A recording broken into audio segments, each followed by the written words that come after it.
What up, guys? Welcome to episode one of the season one of the Not Your Marketer podcast.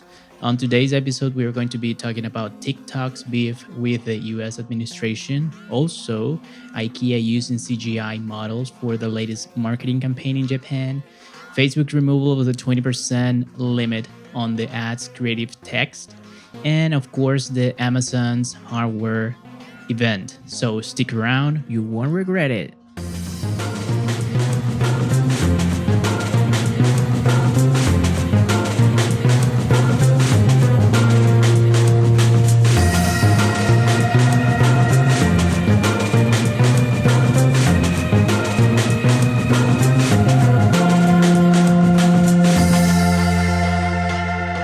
Hey, I'm not your marketer, Alberto Limpira, aka Lempi. So as I mentioned, this is the episode one, first episode of the podcast.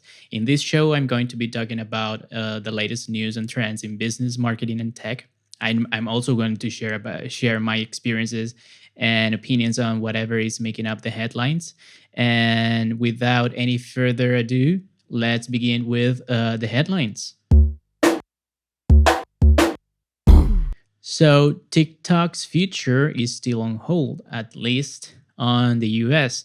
So ByteDance, TikTok's parent company, is waiting for the Beijing's Municipal Bureau of Commerce approval for an exporting license that will help them to seal the deal with Oracle and Walmart in the US. As you may know, they reached a deal where they wanted to reach a deal where Oracle and Walmart will take over of the U.S. operation of the company as one of the things that the Trump administration asked ByteDance for them to comply with in order to keep having the app available in the app stores in the U.S. Meanwhile, a federal judge has asked the U.S. government whether it will delay an upcoming ban on the video sharing app or defend its policies in the court over the weekend.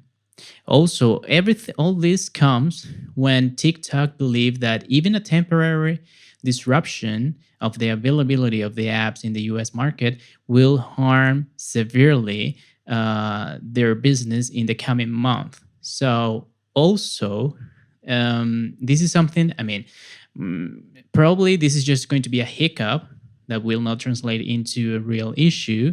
But remember that TikTok opened the self-serve advertising platform for everyone on TikTok a few weeks ago.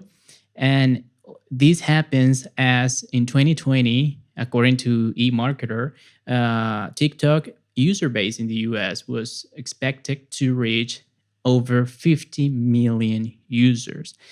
So how does this affect the marketer? So one of the things that you have to keep in mind is that you cannot rely on just one medium to connect with your audience. Also, you have to be sure that your content is not going to be only confined in one place. If you have content only on one social platform or any other digital platform and it gets shut down, obviously it's going to harm your reach, and it's going to harm the way you reach your customers. Okay, so it cannot depend on only on one channel to communicate. Nevertheless, when you're this is one of the cases of maybe you're too big to fall, right? But with that being said, I think that it's safe for all of us to think about you have to diversify your way of connecting with customers. We will have to wait and see to know whatever comes to an end, how this comes to an end, okay?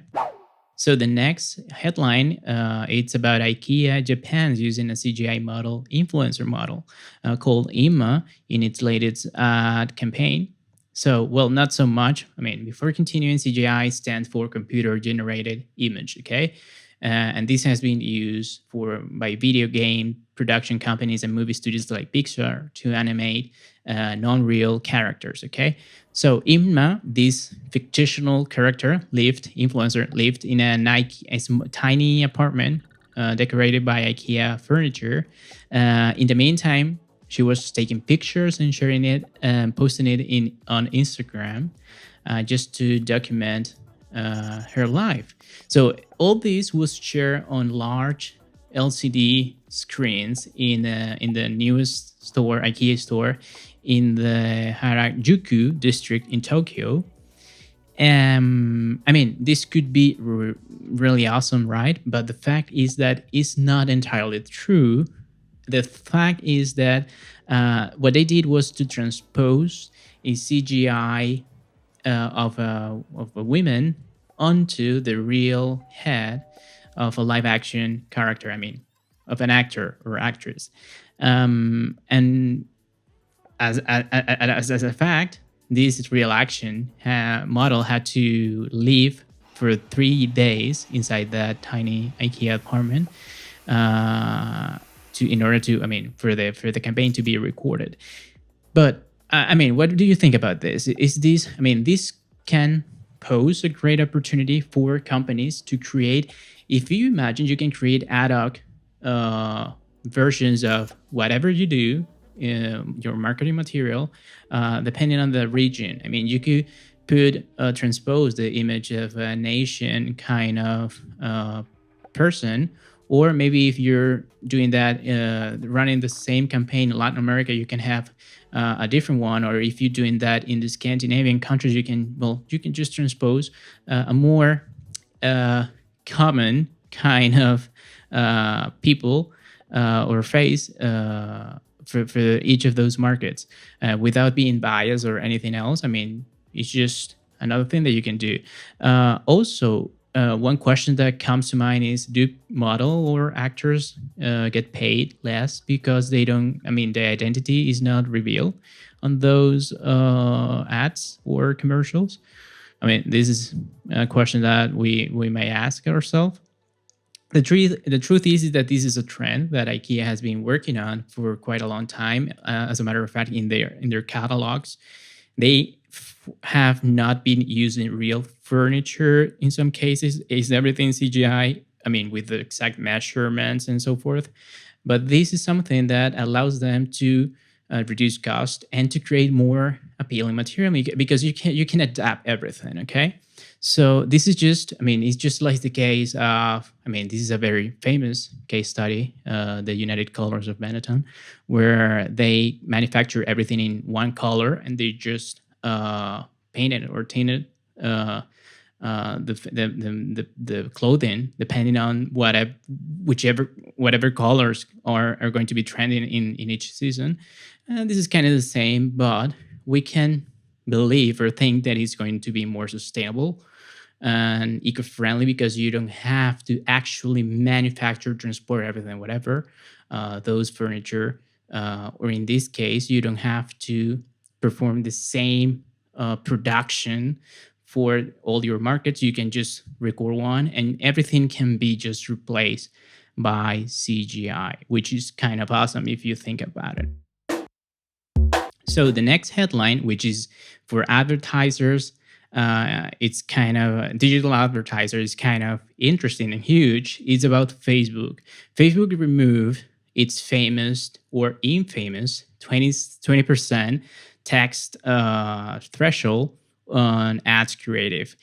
If you didn't know that, Facebook didn't allow. I mean, it allowed it, but it penalized it to have more than 20% text on any creative that you used on Facebook ads, Facebook or Instagram ads. Okay, so whenever you had more than 20% text, what happened was that your reach will be way lower than what I mean what it should be. Shouldn't you have more than 20% text? But also, the results costs were going to be raising. Okay, as a penalty for using more. Too much text on images. So this, I mean, in the very basics, it was a very, let's say that it was meaningful, and I think it was the right decision at the time, because they didn't want advertisers to abuse about having and putting too much text on images and videos.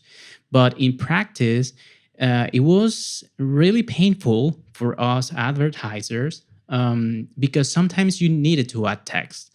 And even if it was not so many words, but it was about this actual space, the real estate that you used with those words that accounted for the 20%. So you can just try to overlay a one word, and if it was in large bold text, it would have count as more than 20% text, and it would hurt the performance of your campaign.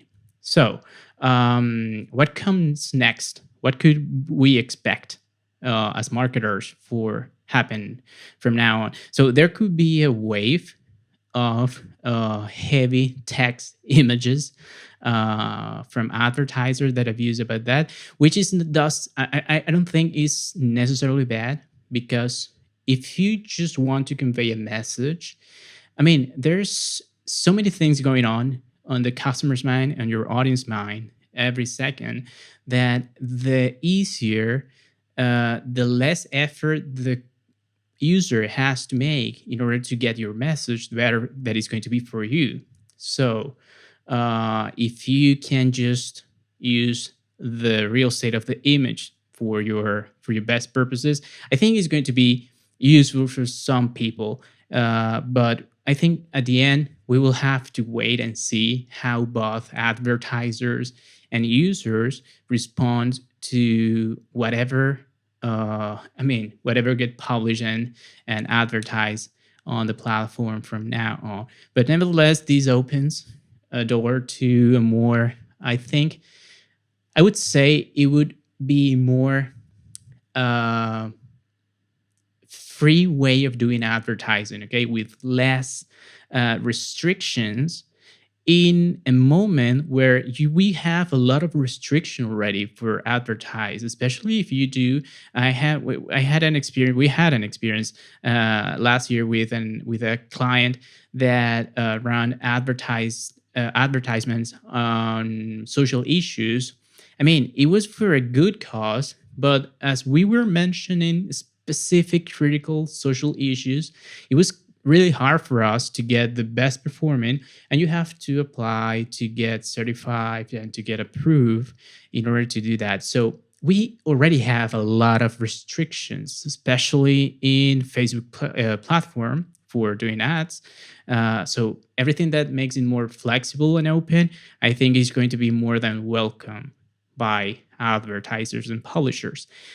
Now it's up to us to do the best use we can of that opportunity, because if not, what we are going to do is to harm the attention span of our audience, of the users, and that will transform or translate into having worse performing campaigns, and it's going to hurt at the end of the day. It's going to hurt and backfire at us. Okay, so last headline today, it's about Amazon.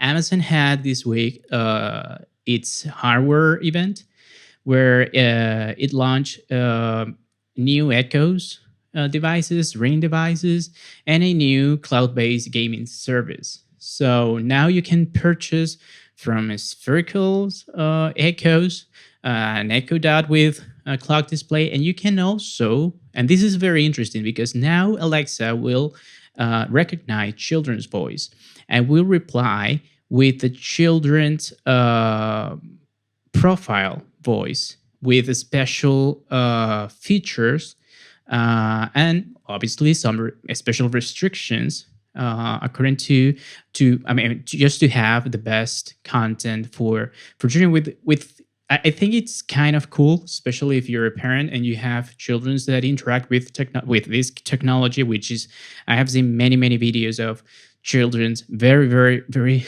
young interacting with, especially with Alexa. Some of them with Siri, but most of them with Alexa, just because also of because they have a lot of features that are kid friendly. Okay, so also they launched an Echo Show 10, which has now a motorized base that is going to follow you and make the screen to face you at all times, that it resembles a lot to the 202 iMac G4 commercial. It's kind of cool. The thing is that Amazon keeps moving forward into try to have an all-in-one device where people can get the most out of it. You can do, well, not FaceTime, you can do video calling, you can get recipes, you can play videos, you can do whatever, all inside the Amazon ecosystem, because obviously this is one of the main bets they are going after nowadays. They also launched a cloud-based gaming platform, which is called Luna, which is going to it's going to cost $599 for early access users.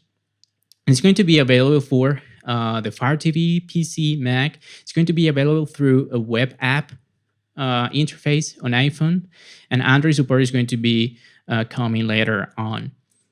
So this is just coming into play to compete with Apple, Google, and Microsoft, a platform for cloud-based gaming, which is going to be kind of interesting, right? Sony also has its own.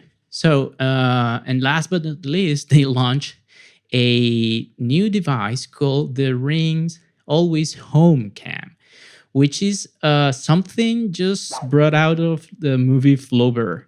I don't know if you remember that, and Weibo. But it's an in-house drone camera that gets activated with the Ring's alarm security system, and it flies to designated areas of the home whenever it gets activated, which is kind of awesome and frightening at the same time. It would only record video while flying, and obviously you will get access to a live feed to see just whatever is happening at your home, to see if there's an intruder or if it's just your cat having some friends coming over. And Ring mentioned that, they mentioned that the drone is intentionally loud so that you can hear it when it's flying over, because of concerns of, privacy concerns. Okay, so you're going to be, I don't know, if you're naked around your home or whatever, and it gets fired up, you're going to hear it humming through the air on your home, which is, this is the frightening part.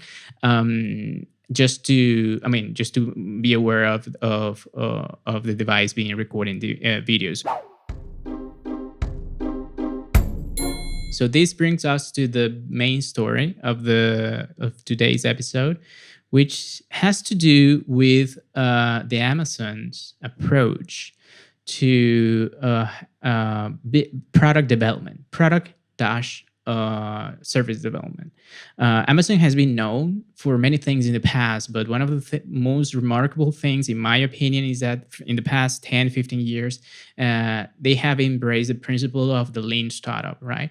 So this is, as covered by, authors like Ries in his book with the same name.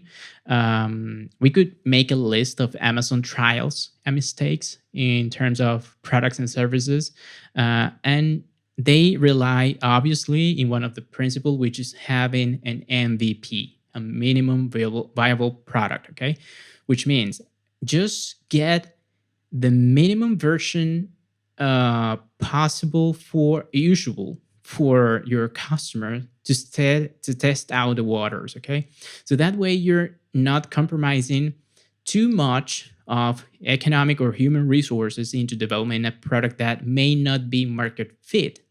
Market fit is another principle that they embraced by just getting the feedback from customers. So they launch the MVP, then they get the feedback from the users and the customers to improve it and to know if they're there with what the market needs. And if not the case, like, I don't know if you remember Amazon Fire Phone, for example. Amazon Fire Phone was the Amazon's bet on entering the smartphone market with no success at all. And what they did was to back off. Don't worry. we have plenty more business lines.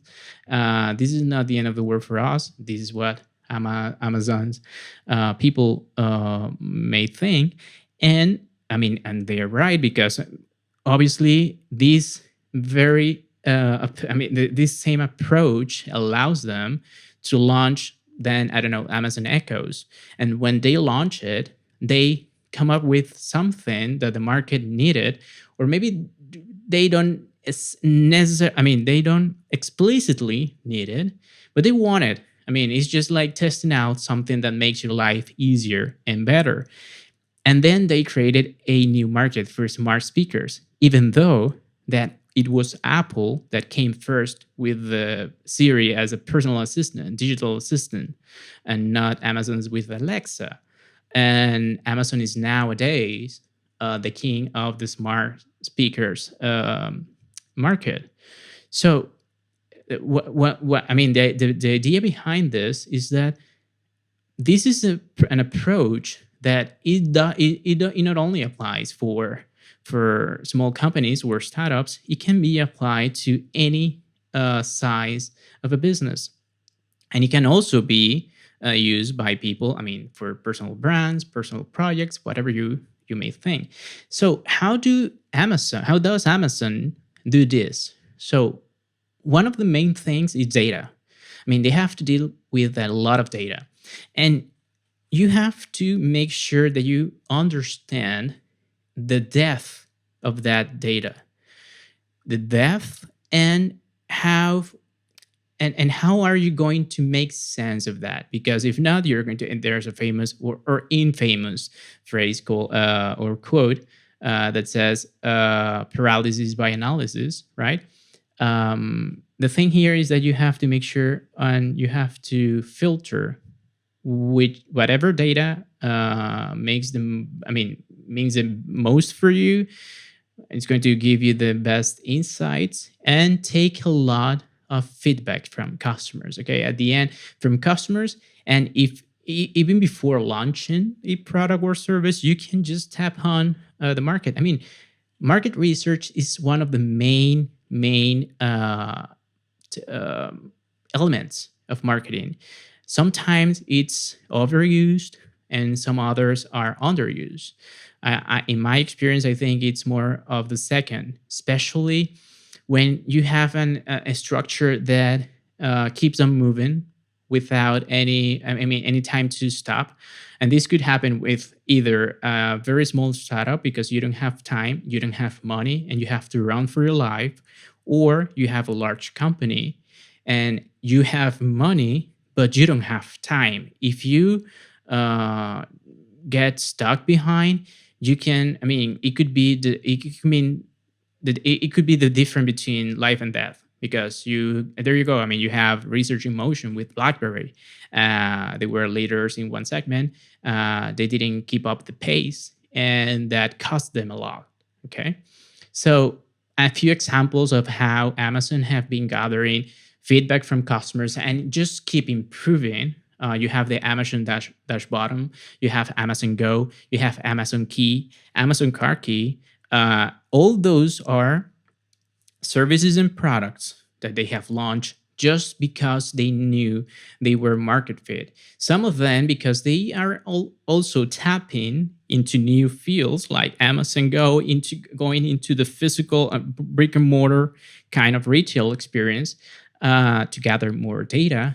At the end of the day, what they want to achieve is to be as convenient as possible to their customers and to their users. And this is one of the key things, or the key insights, when we analyze a company like Amazon. Okay, this is not only because they are selling books. It's not only because they have a robust e-commerce empire.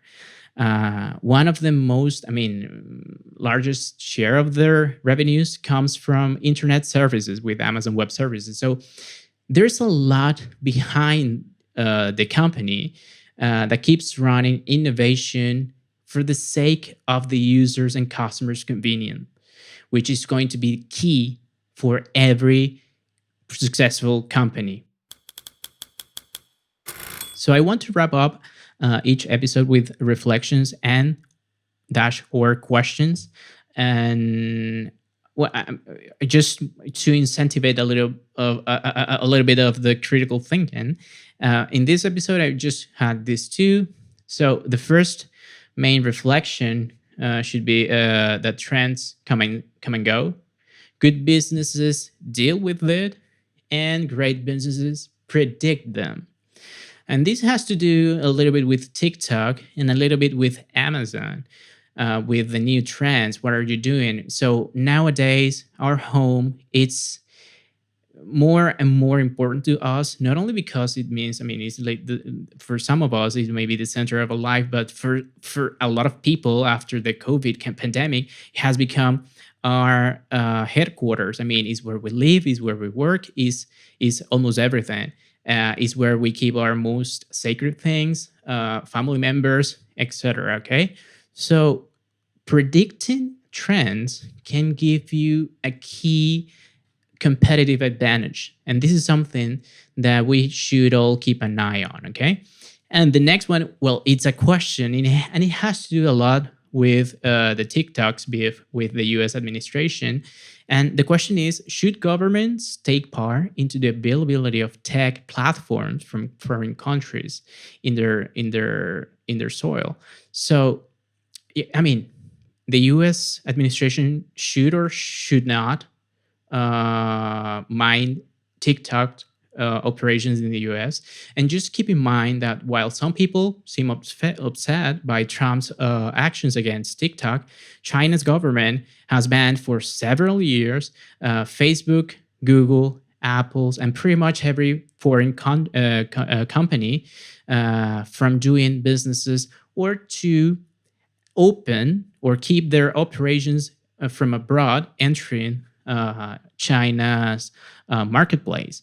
So is this reciprocal treatment, or is just political retaliation? I don't know. Let me know in the comments. I mean, so on the next episode, I'm going to be talking about how we should be prepping up for the holiday season. I mean, this is going to be a non-traditional holiday season and shopping season due to the COVID pandemic, and marketers should be prepared to take on the opportunities that we have been presented in the past few weeks and months, and to be prepared to just tackle the situation with a new point of view.